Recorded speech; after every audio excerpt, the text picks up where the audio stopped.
Bienvenue au programme vidéo de l'EBBP. Écoutons maintenant le pasteur Bozzi. Et là, nous allons regarder donc ce passage en Matthieu 5, à partir du verset 13.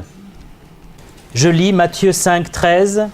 « Vous êtes le sel de la terre. Mais si le sel perd sa saveur, avec quoi la lui rendra-t-on ? Il ne sert plus qu'à être jeté dehors et foulé aux pieds par les hommes. Vous êtes la lumière du monde. Une ville située sur une montagne ne peut être cachée. Et on n'allume pas une lampe pour la mettre sous le boisseau, mais on la met sur le chandelier et elle éclaire tous ceux qui sont dans la maison. Que votre lumière luise ainsi devant les hommes, afin qu'ils voient vos bonnes œuvres et qu'ils glorifient votre Père qui est dans les cieux. » Nous entrons dans le moment des vacances. Le mot vacances, c'est un mot qui veut dire vide, absence. Et nous ne voulons pas que notre vie chrétienne soit vide et absente.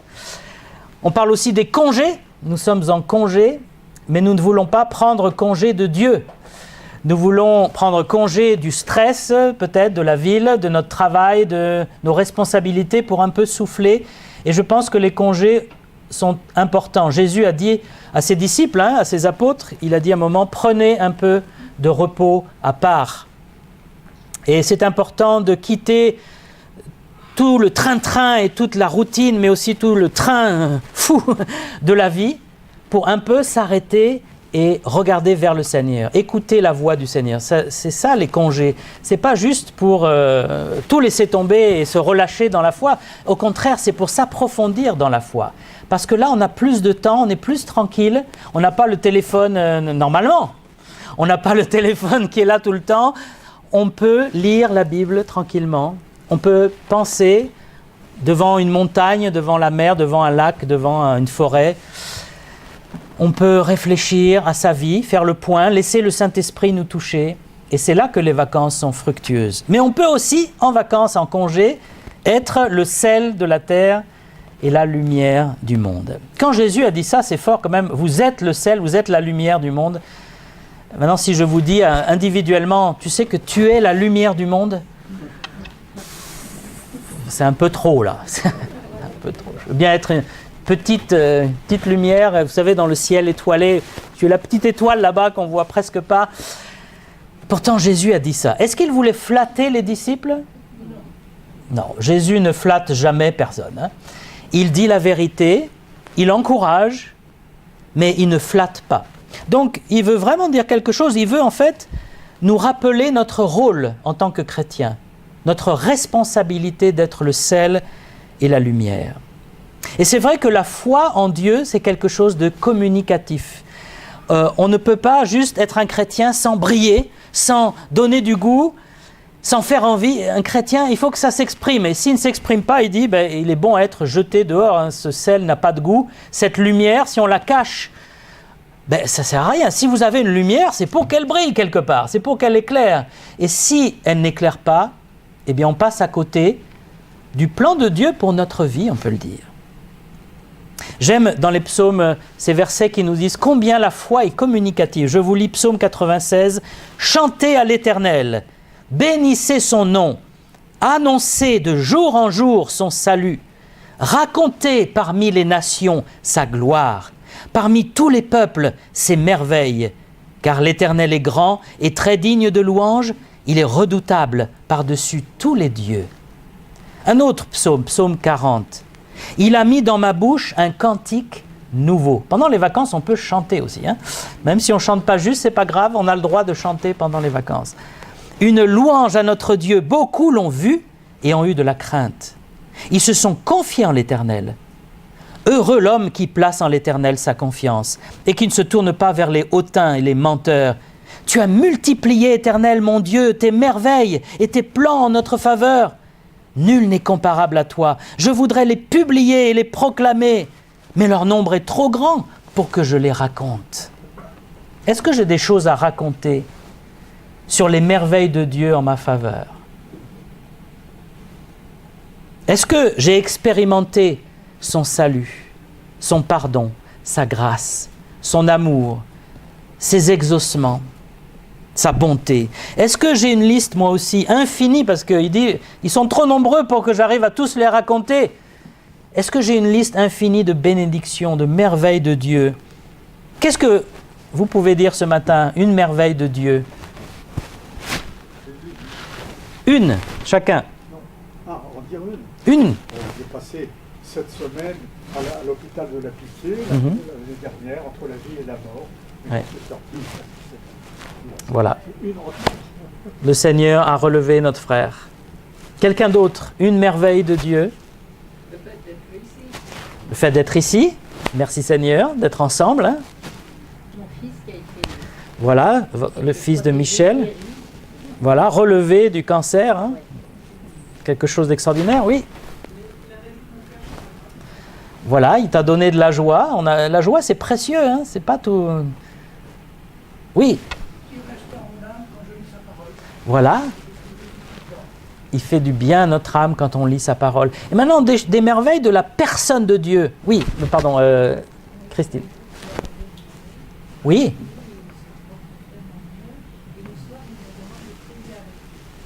Amen, gloire à Dieu. Ça, c'est vraiment une bénédiction, hein? Voilà. Oui. Oui.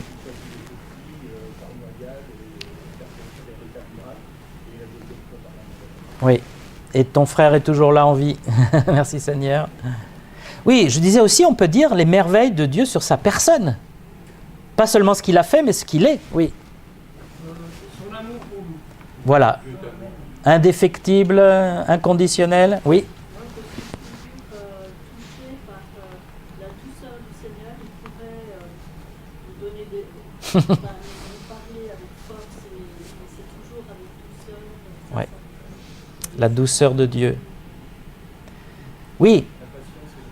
Sa patience, sa fidélité.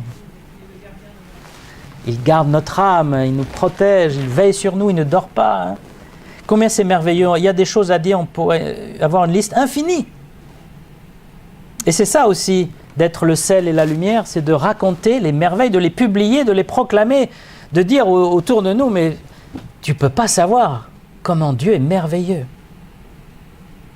Quand il dit « vous êtes le sel », il ne dit pas « jetez du sel hein, sur les autres ».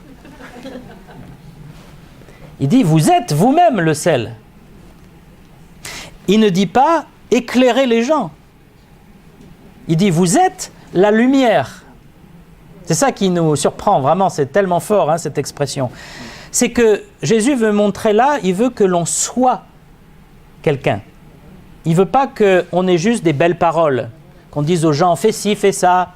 Il veut qu'on soit nous-mêmes un exemple, un chrétien, un petit Christ, hein, un exemple de ce qu'est le royaume de Dieu. Parce que dans ce sermon sur la montagne, il donne les principes du royaume de Dieu. Comment ça se passe dans son royaume? Ben, dans son royaume, on doit être le sel et la lumière, on doit manifester le Seigneur. Si je n'ai que des mots, si je dis aux gens, oui, il faut te convertir, Dieu est ceci, ou tu dois faire ça, mais que ma vie dit l'inverse, hein, ou n'est pas un bon témoignage, alors qu'est-ce que les gens vont dire tout de suite?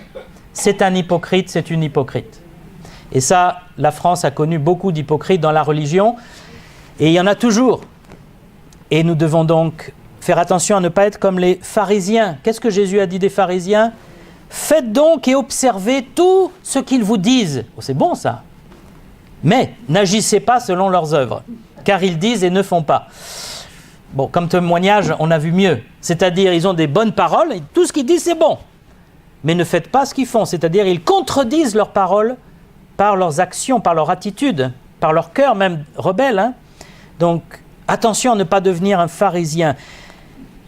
Mais si je ne parle jamais de Dieu aussi, si je dis, moi, je donne à droite, je fais du bien à gauche, mais sans jamais parler des merveilles de Dieu, il manque quelque chose aussi. Jésus a dit, si vous devez me confesser devant les hommes, vous ne devez pas avoir honte de moi et de mes paroles devant les hommes. Donc on doit aussi rendre gloire à Dieu. Si je fais du bien et que ensuite les gens disent, oh là là, quelle personne merveilleuse, quelle générosité, quelle bonté, qu'est-ce que je fais là? je vole la gloire à Dieu, hein, et je me mets en avant, je m'enorgueillis tout seul. Mais si je dis, tu sais, je t'apporte une aide, mais c'est au nom du Seigneur. Parce que Dieu, tu ne peux pas savoir comment il m'a béni et tout ce qu'il a fait pour moi. Même j'aimerais te le dire. Là, vous avez une occasion de rendre témoignage de la bonté de Dieu, des merveilles de Dieu en votre faveur. Alors, vous êtes le sel. Le sel avait deux utilités à cette époque-là. Ça donnait du goût à la nourriture, comme aujourd'hui, et ça conservait les aliments. Il n'y avait pas de réfrigérateur. Et si vous n'avez pas de réfrigérateur, eh bien, achetez du gros sel. Vous allez voir, ça conserve très bien la viande et le poisson, entre autres. Le sel donne du goût. Alors, c'est quoi être le sel? Eh bien, c'est donner envie aux autres. Donner envie de quoi? Voilà, de Christ. Donner envie de connaître Dieu. Il faut donner envie aux gens mais qu'est-ce que tu as? D'où ça vient? Cette joie, cette paix, cette sérénité, cette foi, cette assurance. D'où ça vient? Mais ça vient de Dieu. Ça ne vient pas de moi, je t'assure. Ça vient de Dieu. Dans l'Épître aux Colossiens, Paul écrit « Que votre parole soit toujours accompagnée de grâce, assaisonnée de sel, afin que vous sachiez comment il faut répondre à chacun. » Il faut que notre conversation soit assaisonnée de sel. Qu'est-ce que ça veut dire, assaisonnée de sel? Mais il faut qu'on ait une conversation qui ait un intérêt, qui donne envie de l'écouter. Malheureusement, on n'utilise pas assez bien notre langue. La Bible dit, si quelqu'un ne pêche pas avec la langue, hein, il est parfait. Hein. Celui qui maîtrise sa langue, il est parfait. Et celui qui l'utilise bien est encore plus parfait, je dirais. D'utiliser nos conversations pour donner envie. Si ma conversation, c'est toujours des sujets sans beaucoup d'intérêt et même dégradants, alors je ne suis pas un bon témoin, je ne suis pas le sel. Si ma conversation enrichit l'autre, édifie l'autre, si elle est tirée du ciel, hein, si c'est le ciel qui descend sur la terre, alors là, notre conversation est salée et elle donne envie d'en savoir plus. Il y a toujours moyen de parler de Dieu ou de la Bible ou de la vie éternelle avec quelqu'un. Je donne toujours ce même exemple parce que je trouve ça rend témoignage à la fidélité de mon épouse, mais c'est dans l'ascenseur. Elle avait pris l'ascenseur, vous savez, dans l'ascenseur, on est un peu gêné, toujours mal à l'aise, quand vous êtes avec quelqu'un, vous ne connaissez pas bien. Il fait beau aujourd'hui, oui, bon, hein, toujours la météo qui nous sauve. Et là, il appuie et il dit, vous allez à quel étage, madame? Et elle dit, ben, nous, on est tout en haut, au dernier étage. Ah, vous êtes tout en haut. Et elle dit, oui, mais un jour, j'irai encore plus haut. Alors il dit, qu'est-ce que vous dites? Et oui, parce que j'ai le Seigneur dans ma vie, j'ai la vie éternelle et j'irai au ciel après ma mort. Et elle a pu, comme ça, en 5 minutes de montée, hein, donner un témoignage. Et elle n'avait pas préparé rien, c'est comme ça, ça lui est venu, s'est dit, mais oui, on va en haut, mais moi je vais encore plus haut. Et il y a toujours l'occasion de parler avec des copains, des amis, des collègues. Il y a toujours un sujet qui se prête à parler de choses plus sérieuses. Remarquez comment Jésus prenait des conversations anodines, des faits anodins, et il les ramenait aux choses profondes. Avec la Samaritaine, il est au puits, il dit « Tu peux me donner de l'eau ?» Bon, ben, c'est pas une grosse conversation, là, hein, on n'est pas dans la philosophie. Hein. Tu peux me donner un petit peu d'eau. Mais Jésus va utiliser ça pour dire « Mais moi, je pourrais te donner de l'eau vive. » Il dit « Mais qu'est-ce que c'est cette eau vive ?» Et il lui donne envie d'en savoir plus. Et il amène petit à petit à la vie éternelle. Hein. Bien sûr, vous dites, mais ça c'est Jésus, mais moi... Mais nous sommes des enfants de Dieu, nous avons l'esprit de Jésus-Christ, et si nous sommes vraiment conscients que nous sommes le sel de la terre, nous pouvons dire chaque jour, Seigneur, donne-moi l'occasion de rendre témoignage, de parler de tes merveilles à quelqu'un, de publier tes merveilles avec quelqu'un. Et ce n'est pas l'idée, Seigneur, il faut que je témoigne à 3 personnes aujourd'hui pour qu'ils se convertissent. Non, ça, là, on est dans le prosélytisme. Hein? Seigneur, permets-moi de publier tes merveilles avec quelqu'un qui ne connaît pas ces choses. Voilà, de pouvoir rendre témoignage. On peut toujours dire ce que Dieu a fait pour nous. Voilà. Si vous êtes dans une situation, je ne sais pas, dans un mariage et vous ne connaissez personne, ou dans un bureau, ou dans une salle d'attente, on peut toujours lier la conversation et à un moment parler de ce que Dieu a fait pour nous. C'est ça, un témoin, il raconte ce qu'il a vécu. Le sel est aussi utile pour protéger de la corruption. Il ralentit ou il arrête même la corruption des aliments, des viandes en particulier. Alors, le chrétien a cette responsabilité de freiner la corruption de ce monde. Notre monde est de plus en plus corrompu, de plus en plus violent. Il y a une dégradation, malgré tout ce que peuvent faire les gouvernements, les sociétés, la police, la justice. Il y a une descente, parce que c'est le cœur humain qui est comme ça. Et le chrétien, lui, il retient ça par sa présence. La Bible dit qu'un jour, lorsque l'Église sera enlevée, eh bien, Satan et l'Antéchrist pourront se déchaîner, ils auront libre accès, et là, l'accélération, ça va être vertigineux. C'est-à-dire, en quelques mois, le monde va devenir un enfer. Et c'est pour ça qu'il y aura le jugement de Dieu de la grande tribulation. Mais nous, en attendant, nous devons garder. Comment le chrétien garde-t-il la corruption? Eh bien, par la droiture. Le chrétien doit être quelqu'un de droit. Si on est comme les autres, un peu...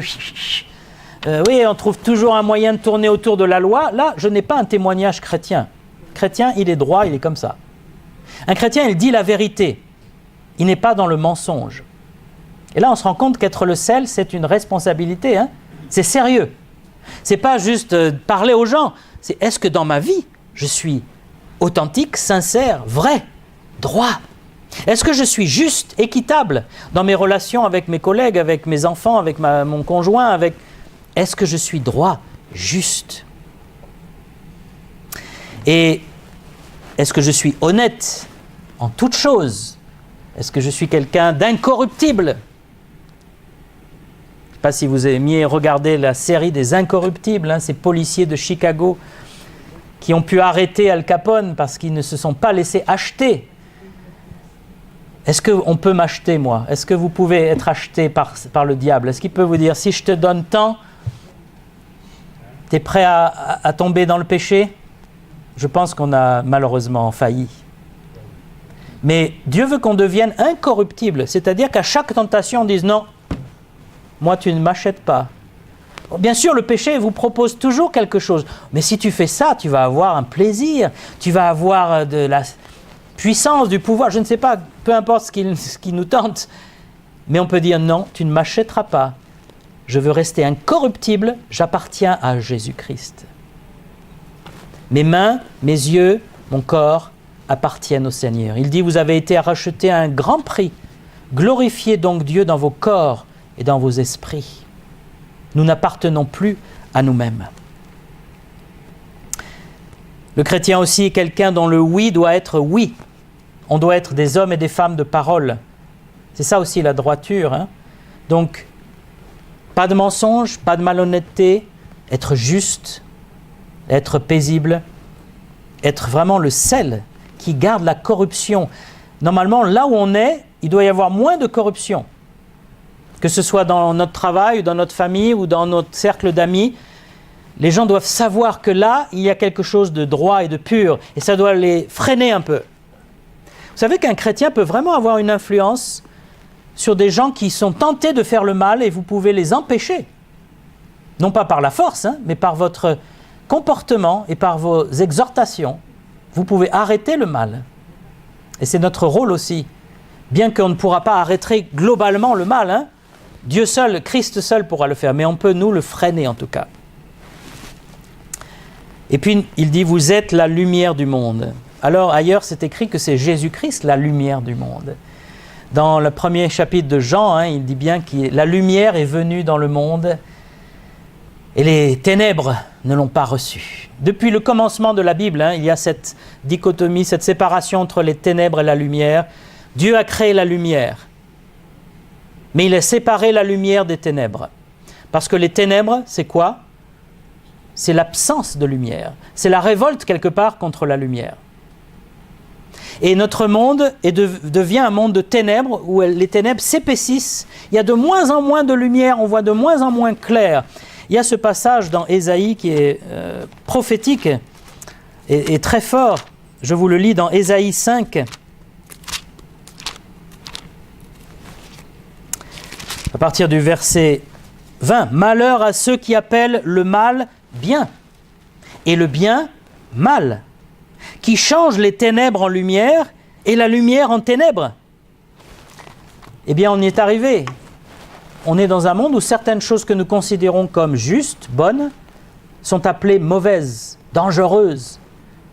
Et des choses que nous considérons comme impures, mauvaises, sont appelées tout à fait normales et bonnes, et même encouragées.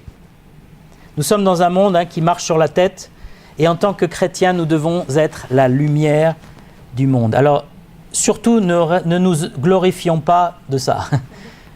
Nous sommes un peu comme la Lune. On fête les 50 ans des premiers pas sur la Lune. La Lune n'a pas de lumière en elle-même. Elle ne brille pas. Quand on dit la Lune brille, non, elle ne brille pas, elle reflète. Et nous sommes appelés à refléter la lumière de Jésus-Christ. C'est ça. Nous n'avons pas de lumière en nous-mêmes. Franchement, nous ne sommes pas des lumières. Nous ne sommes pas, comme on dit, nous n'avons pas de justice en nous-mêmes. Nous n'avons pas d'amour merveilleux en nous-mêmes. Nous n'avons pas de bonté ni de patience. Nous avons tellement de défauts, avec 2 ou 3 qualités de temps en temps. Mais heureusement, la lumière de Christ est venue dans nos cœurs et nous pouvons la refléter. Et c'est ça, un chrétien, s'il reflète lui-même, qu'est-ce qu'il reflète ? Ben, pas grand-chose, c'est pas très beau à voir. Mais s'il reflète Christ, alors là, et finalement, on ne voit plus la personne, on voit Christ dans sa vie. C'est ça le but, c'est qu'on puisse être des témoins de Jésus-Christ. La lumière du chrétien, c'est d'avoir des convictions basées sur la vérité de la parole de Dieu. Mais des convictions, bien sûr, partagées avec douceur et amour. Mais un chrétien doit avoir des convictions. Pour éclairer quelqu'un, il faut savoir où on va. Si on vous demande votre chemin dans la rue, alors c'est très fréquent, vous demandez votre chemin à quelqu'un dans la rue, la personne va vous donner 1000 explications et vous n'allez jamais trouver où c'est. C'est rare les gens qui arrivent à bien vous expliquer. Et si vous dites, vous êtes du quartier, non, mais je vais vous aider quand même. Non. Si vous n'êtes pas du quartier, ne m'aidez pas. Mais comme pour donner la direction à quelqu'un, il faut savoir où on est, il faut savoir où on va. Et un chrétien, il doit savoir où il est et où il va. Il doit avoir des convictions basées sur la parole de Dieu. Pour nous, c'est important que les chrétiens connaissent la confession de foi un petit peu. Qui dit, voilà, je crois cela parce que la Bible le dit là et là. Trop souvent, nous avons les convictions du pasteur ou de l'église que nous suivons. Et c'est bien d'avoir les convictions de l'église, parce que ça donne une unité. Mais si ce n'est pas vraiment partagé de cœur, si on ne sait pas pourquoi on le croit, on n'est pas vraiment convaincu. On suit de loin.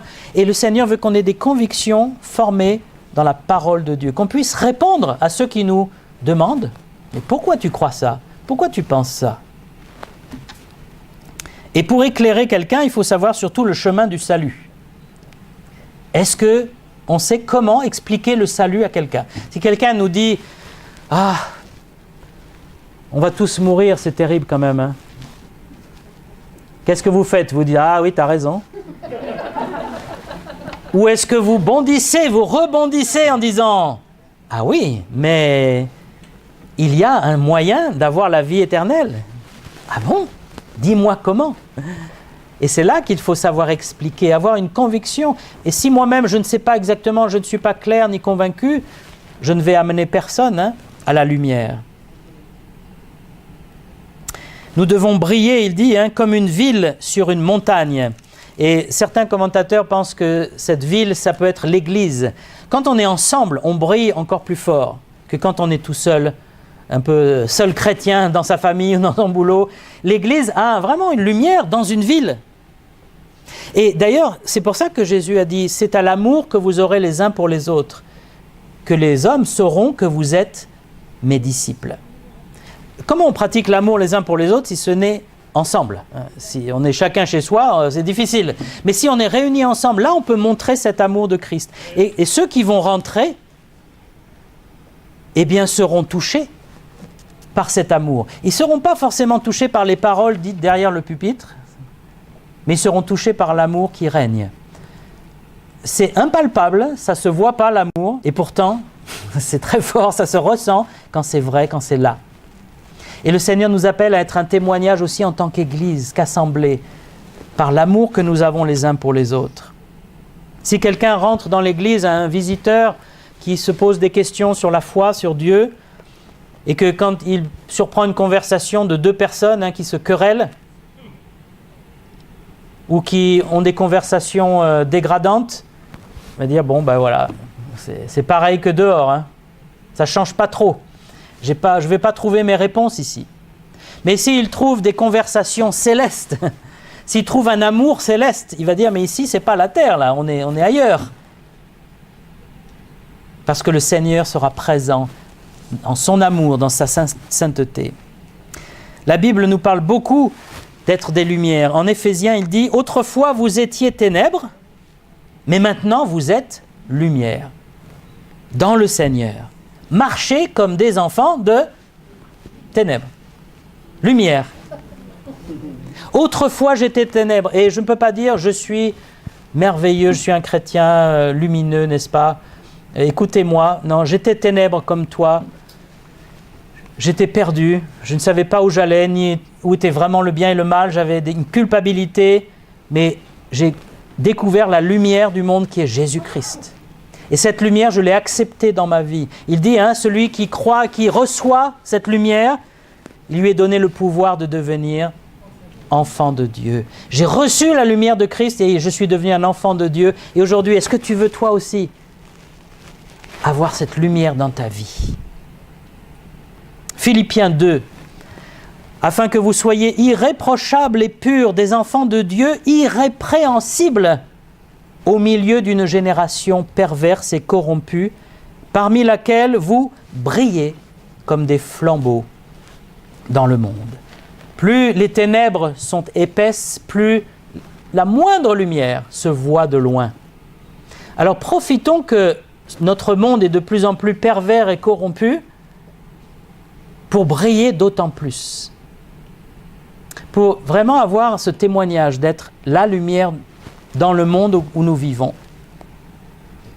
On ne doit pas être pessimiste en disant « ça y est, de toute façon c'est fini, plus personne ne va jamais croire en Dieu, c'est la fin, la grande tribulation est proche, je ne sais pas ». Non, il y a toujours des gens qui cherchent la lumière, qui cherchent le sel.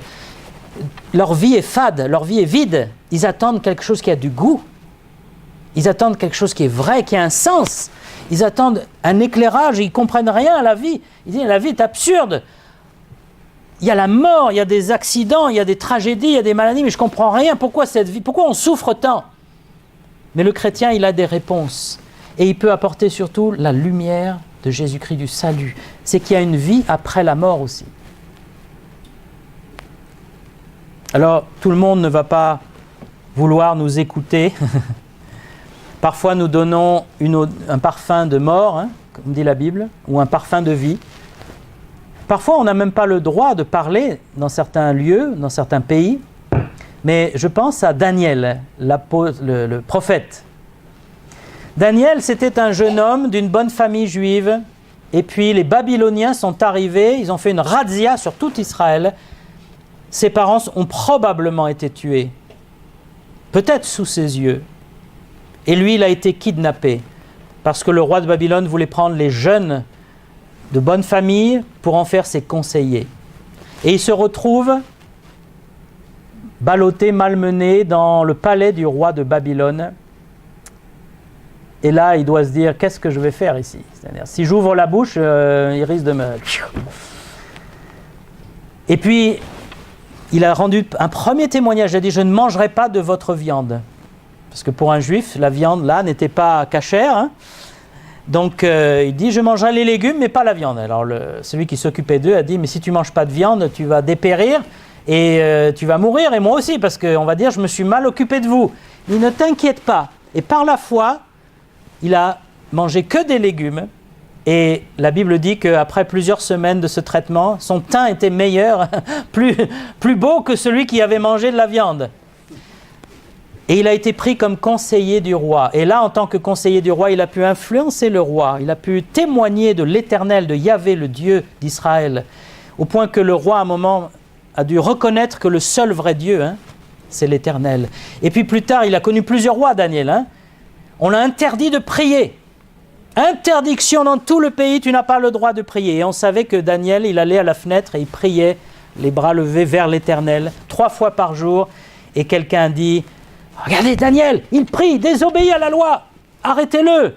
Et Daniel est arrêté. Il a rendu témoignage, il était prêt à mourir pour son témoignage parce qu'il allait continuer à être un témoin. Personne n'allait lui fermer la bouche. Et dans un milieu difficile, hostile, terrible, il a été même donc dans la fosse aux lions. On a retrouvé des fosses aux lions en Irak de l'Antiquité. C'était en fait un gros trou. Il n'y avait pas c'était pas une cave, c'était un gros trou qu'on creusait, on mettait un lion et puis on jetait la personne dedans et puis voilà. Ça ne durait pas très longtemps. Et là, il y avait plusieurs lions apparemment dans le texte. On a mis un couvercle, puis on a attendu la nuit, puis le lendemain matin, on a ouvert. Et Daniel, il était là à discuter avec les lions.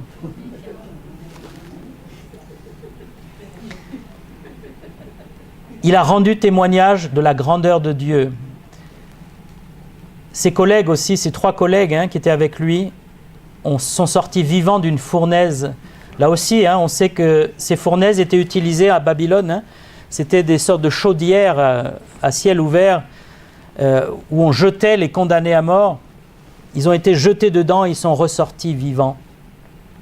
Ils ont témoigné de la gloire de Dieu, des merveilles de Dieu. Ils ont eu le courage, même si ce n'était pas la bonne occasion, le bon moment, et par leur vie, par leur courage, par leur détermination, ils ont suivi le Seigneur. Ils n'ont pas eu honte de leur Dieu. Alors à nous d'être aussi comme ça.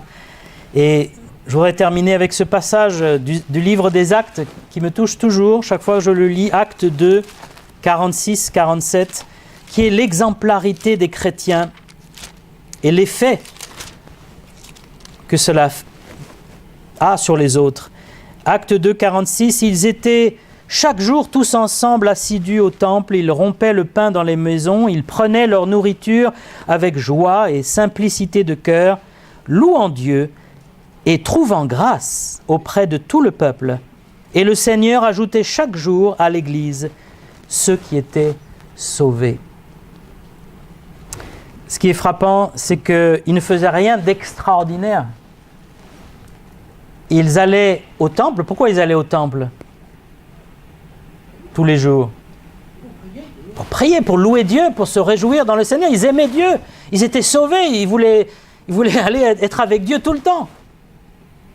Et puis ensuite, ils rompaient le pain dans les maisons, même pour leur repas. Ils rompaient le pain, ça voulait dire qu'ils se rappelaient de la mort de Christ. Ce n'est pas simplement qu'ils coupaient le pain. Rompre le pain, ça veut dire se rappeler que Christ a donné sa vie. Donc à chaque repas, dans chaque chose triviale de la vie, ils se rappelaient qu'il y avait le Seigneur. À la maison, au travail, au temple, le Seigneur était tout pour eux. Et il dit, ils prenaient leur nourriture avec joie et simplicité. Il y avait cette joie permanente. Dieu sait que la vie n'était pas facile dans ces temps. Les Romains étaient des occupants. Beaucoup de gens étaient très pauvres. Le climat est très difficile. Mais ils avaient la joie, la simplicité. Ils étaient heureux d'être sauvés. Et ils trouvaient grâce, c'est ça. Et Dieu ajoutait chaque jour des âmes sauvées. Parce que leur témoignage éblouissait les gens. Ils disaient, mais qu'est-ce qu'ils ont mais d'où ça vient cette joie, cet amour, cette simplicité? Pourquoi ils ont tellement envie d'aimer Dieu? Mais qui est ce Dieu qu'ils aiment tellement? Si vous êtes un chrétien qui n'aime pas trop Dieu, qui est là, oui, il faut que j'aille à l'église, faut que je lise la Bible. Je ne vois pas l'intérêt de devenir chrétien. Mais si je dis, mais tu ne peux pas savoir de connaître Dieu, mais c'est fantastique, ça change ta vie. Tu as tout ce que tu as cherché avant, tu l'as maintenant. L'amour, la joie, la paix, la vie éternelle, tout ça tu l'as dans le Seigneur. Est-ce qu'on a cette ferveur, est-ce qu'on déborde, on a ces fleuves d'eau vive? Parce que là, ceux qui nous entourent vont être touchés, vraiment. Et que le Seigneur nous donne d'être un bon sel qui donne du goût, qui donne envie, une lumière qui donne un bon éclairage, qui conduit les hommes à Christ, non pas à nous-mêmes, mais à Christ, au Sauveur. Dire oui, j'ai un ami fidèle. Est-ce que tu connais mon ami fidèle et tendre? Ah oui? C'est qui? C'est Jésus-Christ. Ah bon? Oui. Est-ce que tu voudrais connaître mon ami? Parce qu'il est merveilleux et il veut être ton ami toi aussi. Si vous êtes là ce matin et que vous n'êtes jamais réconcilié avec Dieu, vous ne pouvez pas dire « Christ est mon ami ». Sachez que le Seigneur vous appelle encore ce matin. Il veut entrer dans votre vie, il veut éclairer votre vie, il veut purifier vos cœurs. Il est mort sur la croix à votre place pour payer vos péchés. Il a été frappé sur la croix. Il dit que celui qui croit en Jésus-Christ reçoit le pardon de tous ses péchés. Alors si vous n'êtes pas encore dans le pardon des péchés, vous pouvez venir au Seigneur. On va s'incliner dans la prière.